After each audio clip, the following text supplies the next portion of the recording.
Welcome back friends, कैसे हो आप? उम्मीद है आप सब भी बढ़िया होंगे। तो आज जिस मूवी को हम एक्सप्लेन करने जा रहे हैं वो है 2020 में रिलीज़ हुई तमिल मूवी पतास्का, जिसे डायरेक्ट किया था सेंथिल कुमार ने। मूवी के स्टार कास्ट में थे धनुष, स्नेहा, मेहरीन पीरजादा, नवीन चंद्र और नासर।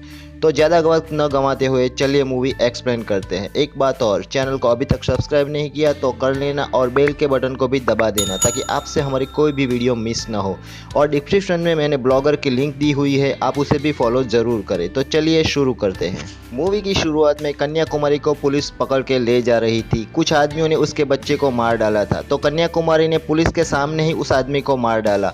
उसका बच्चा शक्ति वहीं छूट जाता है। कन्याकुमारी ये समझती रही कि उसका बच्चा मर गया है और कुछ सालों बाद कन्याकुमारी जेल से रिहा हो जाती है। सीट कट होके आता है बैंकॉक में, जहां बॉक्सिंग का मैच चल रहा था और उस मैच में नीलन का बेटा रिचर्ड चैंपियन बनता है। वहां एमएमए के चीफ मीडिया को बताते हैं कि वो एमएमए का मैच इंडिया में भी लगाने जा रहे हैं। मिस्टर नीलन उसका प्रतिनिधित्व करेंगे।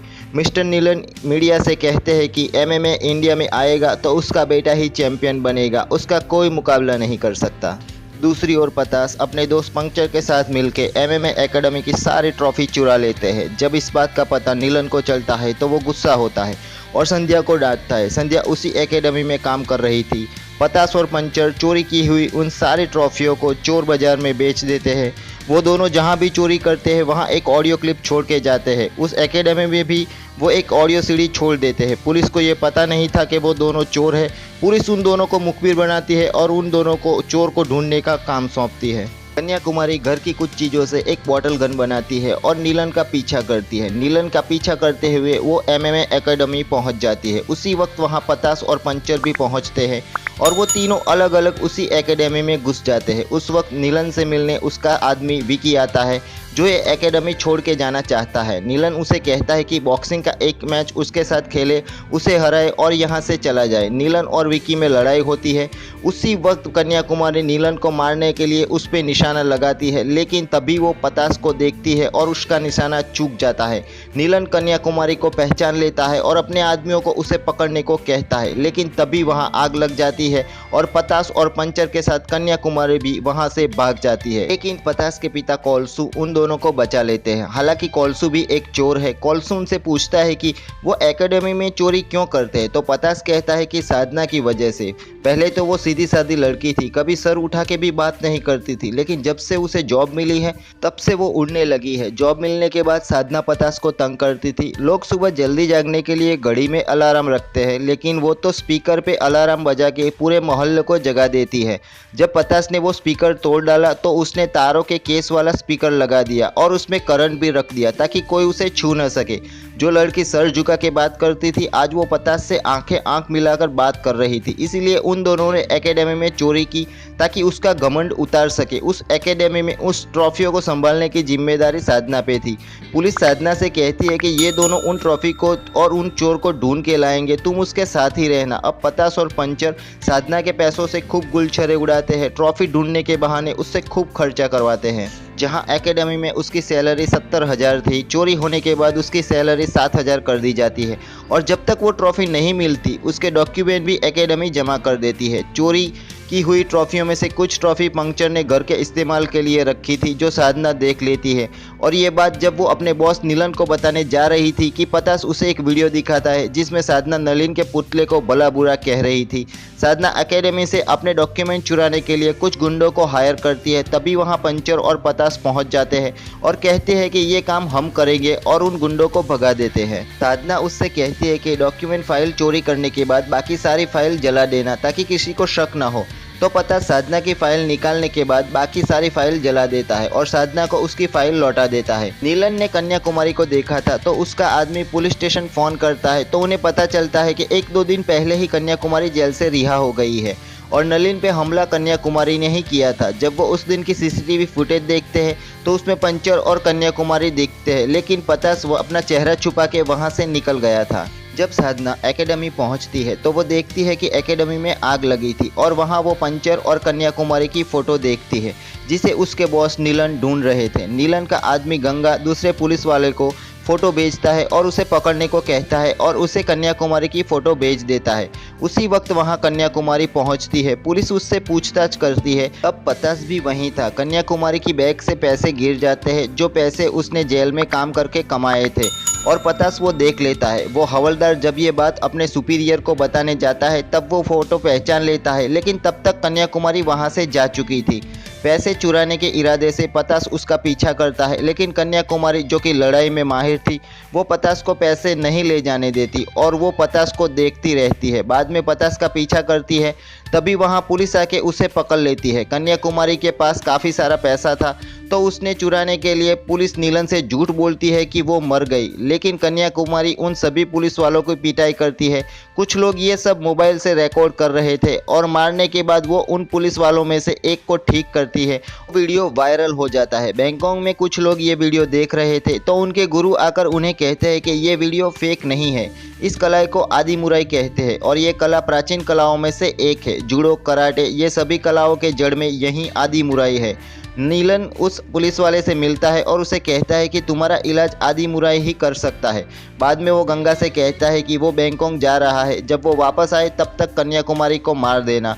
दूसरी ओर कन्याकुमारी पतास को ढूंढते हुए उसके घर पहुंचती है। पहले तो कॉल्सू कहता है कि वो उसका ही बेटा है, लेकिन जब कन्याकुमारी उसे फ़ोटो दिखाती है तो कॉल्सू बताता है कि वो उसका बेटा नहीं, वो उसे जंगल में झाड़ियों में से मिला था। असल में कन्याकुमारी ही पतास यानी कि शक्ति की माँ थी। कॉल्सू शक्ति को फ़ोन करता है, लेकिन मोबाइल में बैलेंस न होने की वजह से फ़ोन नहीं लगता, तो वो कन्याकुमारी से कहता है कि वो यहीं रुके, वो शक्ति को ढूंढ के आता है। कॉल्सू के जाने के बाद साधना उसे देखती है। ये वही औरत है जिसे उनके बॉस ढूंढ रहे थे, तो वो नीलन को फ़ोन करके बता देती है। नीलन प्लान में था, तो वो गंगा को फ़ोन करके साधना की बताई जगह पर पहुंचकर कन्याकुमारी को मारने को कहता है। साधना झूठ बोलती है कि कॉल्सू ने उसे बुलाया है और ये कहकर वो कन्याकुमारी को नीलन को बताई जगह पर उसे भेज देती है। दूसरी ओर नीलन के आदमी पंचर को पहचान लेते हैं और उससे और शक्ति को पकड़ने दौड़ते हैं। तभी गंगा उन्हें फ़ोन करके कन्याकुमारी को मारने को कहता है और उन्हें जगह का पता बताता है। इस गाड़ी में साधना ने कन्याकुमारी को बिठाया था, उसी गाड़ी में पंचर और शक्ति चढ़ते हैं और शक्ति कन्याकुमारी से बैग छीनकर भाग जाता है जिसमें पैसे थे। उस बैग में पैसों के साथ एक तस्वीर थी जिसमें शक्ति अपने आप को पहचान लेता है। दूसरी तरफ कॉल्सू साधना को बताता है कि वो औरत शक्ति यानी कि पतास की असली माँ थी। गंगा और उसके आदमी कन्याकुमारी को मारते हैं, लेकिन अपनी माँ को मार खाता देख शक्ति वहाँ पहुँच जाता है और उन गुंडों की पिटाई करता है। शक्ति उन्हें आदि मुराई की कला से उन्हें मारता है, जो कला उसने सीखी ही नहीं थी। वो खुद हैरान था। जब नीलन अपने आदमियों को फ़ोन करता है तो वो उन्हें शक्ति दिखाकर कहता है कि इसने सबको मार दिया, और यहाँ दिराविया पेरुमल को दिखाया जाता है जो कि शक्ति के पिताजी थे। कन्याकुमारी शक्ति को बताती है कि वो उसी का बेटा है और उसे आदि मुराई के बारे में बताती है, जो कि एक प्राचीन युद्ध कला थी। गांव में सब लोग आदि मुराई सीखते हैं, लेकिन दिराविया आदि मुराई में निपुण है और दिराविया को मुथैया द्वारा ये कला सिखाई जाती है। मुथैया उसके गुरु है। मुथैया का बेटा नीलन, जिसका नाम उस वक्त नीलापराई था, वो भी अपने पिताजी से ये कला सीखने की कोशिश करता है, लेकिन वो सीख नहीं पाता। इसी वजह से मुथैया उसे डांटते रहते हैं। दिराविया उसका दोस्त था, तो वो नीलपराई की तरफदारी करता है। कन्याकुमारी भी आदि मुराई में माहिर थी और एक दिन नीलापराई कन्याकुमारी से हार जाता है। गांव में उसकी बदनामी होती है।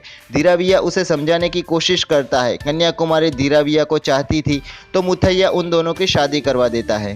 कुछ वक्त बाद कन्याकुमारी की गोद भराई के वक्त मुथैया नीलपराई को झापड़ मार देता है, जिससे गुस्सा होकर नीलापराई गांव छोड़ के चला जाता है और वो इन सब का कारण दिराविया को मानता है। कुछ वक्त बाद दिराविया को एक बेटा होता है। बचपन से ही वो आदि मुराई सीखने लगा था और उसको सिखाने में दिराविया और कन्याकुमारी भी उसकी मदद करते हैं। शहर में पुलिस की भर्ती हो रही थी, तो दिराविया के गाँव का एक आदमी, जो कि दिराविया का दोस्त भी था, वो भी जाता है और वहाँ कोई आदि मुराई के बारे में जानता ही नहीं था, तो वो पुलिस वाला उसको धक्के मारकर बाहर निकाल देता है। आदि मुराई की कला में सिर्फ उनके गांव तक ही सीमित थी। पुलिस अफसर न बनने के कारण वो आत्महत्या कर लेता है और दिराविया को ये बता के जाता है कि आदि मुराई को इस तरह मरने न देना, पूरे देश तक आदि मुराई को फैलाना। दिराविया आदि मुराई को राष्ट्रीय खेलों में शामिल करने को कहता है, तो मंत्री उसे आदि मुराई की स्कूल खोलने को कहता है, कागजात बनाने को कहता है और दिराविया आदि मुराई की स्कूल खोलता है। उसकी वीडियो बनाता है ताकि आदि मुराई को लोगों तक पहुंचा सके। नीलपराई गांव वापस आता है और अब वो नाम बदल के नीलन हो गया था। वो दिराविया को बताता है कि उसने किक बॉक्सिंग सीखी है और इंडिया में वो बॉक्सिंग स्कूल खोलना चाहता है। जब धीरविया उसे आदिमुराई स्कूल दिखाता है तो नीलन खुश हो जाता है और धीरविया से कहता है कि इस स्कूल में थोड़े बदलाव करके वो यहीं बॉक्सिंग स्कूल खोलेगा। इस बात पर धीरविया उसे कुछ नहीं कहता। रात को जब नीलन गांव वालों को बॉक्सिंग की वीडियो दिखाकर उन्हें भी बॉक्सिंग सीखने को कहता है, वहां नीलन के कुछ विदेशी दोस्त उसके साथ आए हुए थे जो कन्याकुमारी का अपमान करते हैं और गांव के एक लड़के को थप्पड़ मारते हैं। तो मुथैया उन पे गुस्सा होता है। तो नीलन मुथैया से कहता है क्यों ना उसके और धीरविया के बीच एक किक बॉक्सिंग का मैच खेला जाए। अगर नीलन जीतता है तो पूरा गाँव किक बॉक्सिंग सीखेगा और अगर धीरविया जीतता है तो वो उसके साथ ही उस लड़के के पैरों में गिरेंगे जिसको उन्होंने मारा था और माफ़ी मांगनी होगी। दूसरे दिन किक बॉक्सिंग का मैच होता है। वो मैच एक सर्कल में खेला जाता है। जो उस सर्कल से बाहर चला गया वो हार गया। धीरविया और नीलन के बीच लड़ाई होती है, लेकिन नीलन मुथैया का बेटा और उसका दोस्त भी था, तो धीरविया उसे मारता नहीं, सिर्फ उससे बचता है। लेकिन बाद में मुथैया के कहने पर कि लड़ाई में कोई अपना नहीं होता, तुम ये भूल जाओ कि वो मेरा बेटा है, और धीरविया नीलन की पिटाई करता है और उसे रिंग के बाहर फेंक के मैच जीतता है। रात को नीलन के सब विदेशी दोस्त चले जाते हैं, सिर्फ नीलन वहां रहता है। मुथैया धीरविया से कहता है कि उस पर भरोसा मत करना, वो जहर उगलेगा। रात को नीलन मुथैया से मिलता है और उनसे मीठी मीठी बातें करके उन्हें चाकू मार देता है और अपने बाप को मार के वो अपनी बेइज्जती का बदला लेता है। गांव वालों से बदला लेने के लिए नीलन उनके खाने में जहर मिला देता है। कन्याकुमारी को दोस्त की शादी में जाना था तो वो शक्ति को लेकर निकल जाती है। धीरविया जब नीलन को खाने को कहता है तो वो मना कर देता है और साथ लाई ब्रेड खाता है। धीरविया मुथैया से मिलने को कहता है तो नीलन कहता है कि सुबह मिल लेना। रात को सब गांव वाले एक बंद कमरे में सो जाते हैं तो नीलन अपने बीवी और बच्चे को बेहोश कर देता है और वहां की लाइट बंद कर देता है और धीरविया के घर का दरवाज़ा बाहर से बंद कर देता है और लाइट के जरिए अपने दोस्तों को इशारा करता है। नीलन के विदेशी दोस्त आते हैं और नीलन के बीवी और बच्चे को एक गाड़ी में बिठाकर गाड़ी वहां से रवाना कर देते हैं। फिर वो स्कूल में आग लगा देते हैं जिसमें गांव वाले सोए हुए थे। धीरविया ये देखता है तो वो छत से कूदकर बाहर आता है और लोगों को बचाने लगता है। गांव वालों पे एक तरफ आग और दूसरी तरफ जहर का असर हो रहा था। नीलन एकदम से आके धीरविया को खंजर चुबो देता है और नीलन के दोस्त सब गांव वालों को मार देते हैं। खंजर लगने के बावजूद धीरविया सबको मारता है। कन्याकुमारी दूर से देखती है कि स्कूल में आग लगी है तो वो वापस आती है, लेकिन धीरविया उसे वापस जाने को कहता है। नीलन धीरविया पे पेट्रोल डाल के उसे जला देता है। चाकू का वार और जलने के बावजूद धीरविया आदिमुराई की मूर्ति को पकड़े रहता है। आगे कन्याकुमारी शक्ति को बताती है कि जंगल में नीलय के विदेशी साथियों ने उसे पकड़ लिया और तुम्हें मार के फेंक दिया, तो उसने गुस्से में आकर उस विदेशी को मार डाला। जब कोर्ट में उसने बताया कि नीलन ने गांव वालों के साथ उसके बेटे को भी मार डाला, तो पुलिस ने तुम्हें जंगल में ढूंढा लेकिन तुम नहीं मिले। नीलन ने कोर्ट के द्वारा उसे झूठा साबित कर दिया और उसे जेल हो गई। कोलसू भी कहता है कि वो उसे जंगल में मिला था। कन्याकुमारी शक्ति को अपने बाप का बदला लेने को कहती है और MMA टूर्नामेंट में हिस्सा लेके नीलन का घमंड तोड़ने को कहती है। शक्ति ये सब सुनने के बाद नीलन को मारने की ठान लेता है। नीलन बैंकॉक से वापस आता है तो शक्ति उसके ड्राइवर की जगह बैठ जाता है। जब नीलन उसकी गाड़ी में बैठ के उसकी हंसी उड़ाता है तो शक्ति और गुस्सा होता है, लेकिन वो नीलन से कहता है कि वो उसे MMA टूर्नामेंट में हराएगा और पूरे देश को आदिमुराई के बारे में बताएगा और उसका घमंड तोड़ देगा। कन्याकुमारी साधना के साथ मिलकर MMA किक बॉक्सिंग टूर्नामेंट में अप्लाई करती है। बैंकॉक में MMA के चीफ उनका एप्लीकेशन देखते हैं। उन्हें भी आदिमुराई के प्रति लगाव था तो वो नीलन से फ़ोन करके शक्ति को सिलेक्ट करवाता है। नीलन को ये शक होता है कि कोई तो है ऑफिस में जो शक्ति की मदद कर रहा है और उसे रिंग में मारने के लिए वो बैंकॉक से एक अपराधी मेटालिन को रिंग में उतारता है।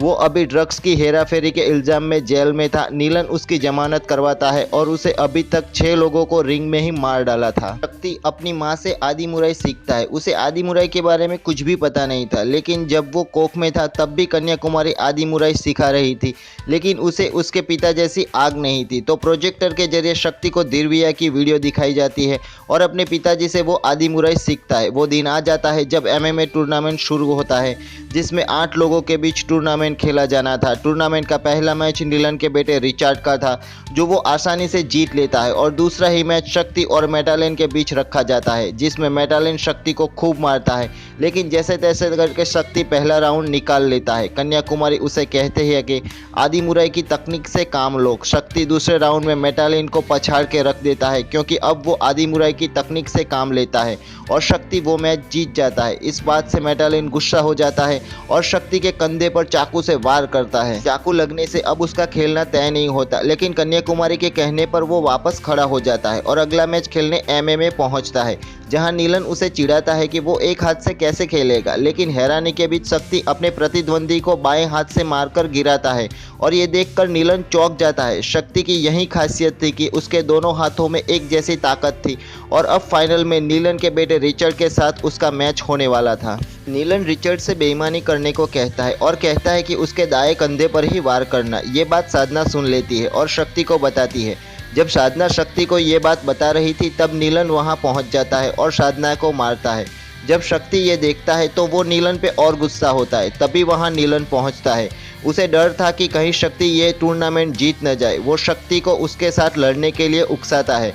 पहले तो कन्याकुमारी उसे लड़ने से मना करती है और फाइनल मैच खेलने को कहती है, लेकिन बाद में वो मान जाती है। उन दोनों के बीच एग्रीमेंट लड़ाई होती है जिसमें दोनों साइन करते हैं और उन दोनों में लड़ाई होती है। नीलन शक्ति के कंधे पर ही वार करता है जिससे वो टूट जाता है, लेकिन वो फिर से खड़ा होता है और नीलन की पिटाई करता है। नीलन पे वो आदि मुराई की कला से वार करता है क्योंकि उसका इलाज अब कोई आदि मुराई का जानकार ही कर सकता है। एमएमए के चीफ बताते हैं कि एमएमए और एग्रीमेंट लड़ाई में कोई लेना देना नहीं, तो एमएमए का फाइनल खेला जाता है जिसको शक्ति जीत लेता है। जीतने के बाद अपने इंटरव्यू में शक्ति बताता है कि उसके पिताजी की ये इच्छा थी कि आदि मुराई सब लोगों तक पहुँचे। आदि मुराई की जो एक प्राचीन कला है वो सब लोगों तक पहुँचे और सरकार द्वारा आदि मुराई को राष्ट्रीय खेलों में शामिल कर लिया जाता है और आदि मुराई के स्कूल भी खोले जाते हैं और मूवी ख़त्म। आपको ये मूवी कैसी लगी? अगर आपको कोई और भी मूवी की एक्सप्लेनेशन चाहिए तो मुझे बताना। मैं मिलूँगा आपको अगले वीडियो में। तब तक के लिए गुड बाय, टेक केयर।